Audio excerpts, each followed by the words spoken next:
Well, we are about to wrap the market, and this will go down as another impressive, strong and a steady week, completely dominated by the bulls. Whichever way you slice and dice, you would see that outperformance was evident. Metals, they led the market action. There was a brief spike which IT saw, and all round it's a week which, in a sense, the global news was not all that strong and supportive. We had little bit of imbalance in the US Treasury market, crude is on a boil, but markets are simply mapping global cues, and globally it is the fear of getting left out which is forcing everyone to participate. With so much of liquidity, I guess, Mayuresh, nobody can complain. So Mayuresh, do you think the merry-go-round will continue? Do you think the party is here to stay, at least for the month of Jan?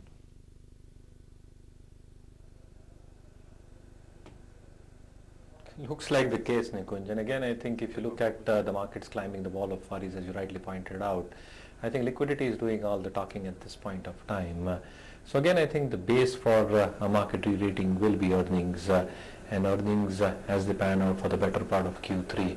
If we see a slight bit of recovery happening, because the recovery in Q4 can be quite significant in my opinion, I think that can create a base effect for the markets to probably justify their premium valuation. So yes, I think to put your question, Jan, I think the madness or the frenzy in the markets can very well continue.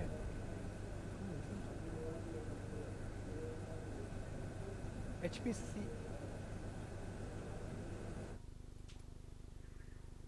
Right. Mayuresh, a lot is happening in the markets today. Nikunj flagged off how logistic companies are drawing interest. Do you think in the run-up to the budget, infrastructure affiliated businesses would see a run-up?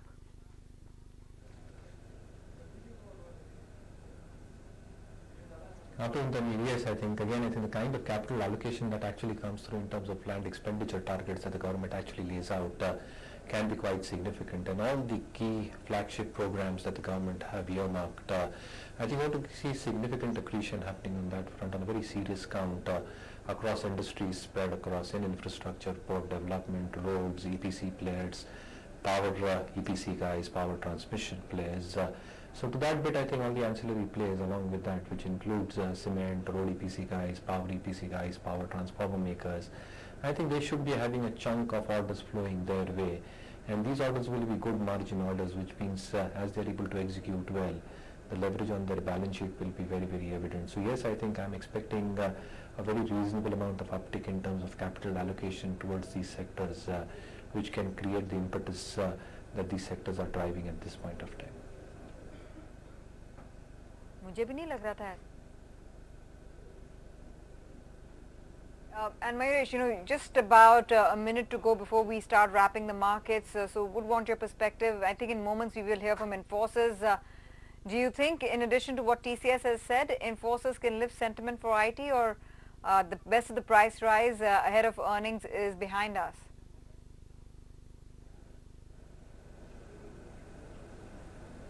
I think the environment is very, very tough for all the IT players, and the kind of investments they have done specifically in all the digital initiatives that they have taken will take time in terms of recovery through cash flows. The second aspect again becomes the key segment of BFSI, which again contributes 30 to 33 odd percent.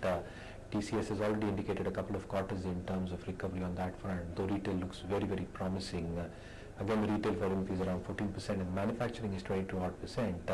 So what the new CEO probably envisages in terms of a roadmap and the strategic plan that he's got in terms of development of all these new strategic initiatives along with the new offerings is going to be extremely key. But again, I think the constant currency guidance of 5.5%, 6.5% that he's maintaining should probably land up in the middle of that, around 6 odd percent.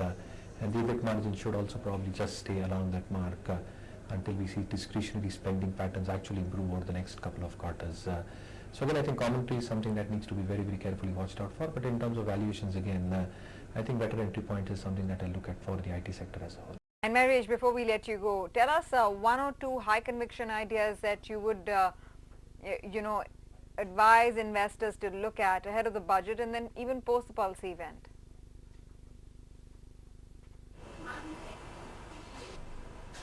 So again, keeping in view the infrastructure spending that can come through, Sadbhav Engineering is something that I'll still continue to prefer. Though the normalization of tax rates will happen in the second half, they're sitting on a pretty reasonable order book, and as more orders start coming into the system, the kind of IRRs that they can generate can be quite significant. Again, in terms of their overall balance sheet dynamics, I think quite decently placed, both in terms of leverage as well as the opportunities that they can actually grab. So Sadbhav Engineering is something that I will still be preferring on declines. The other stock probably among the large cap names is an ICICI Bank, which I've liked for a length of time.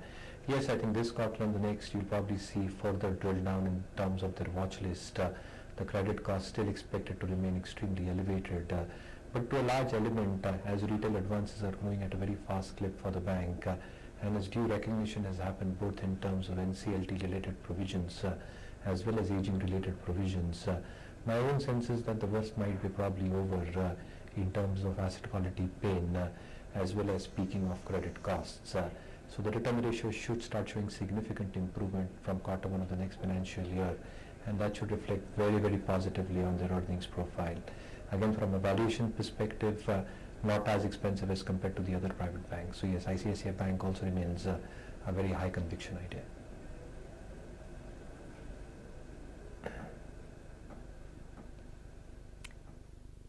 Okay, thanks very much for joining us, Mayuresh, with your perspective on the markets. So we're counting down to Infy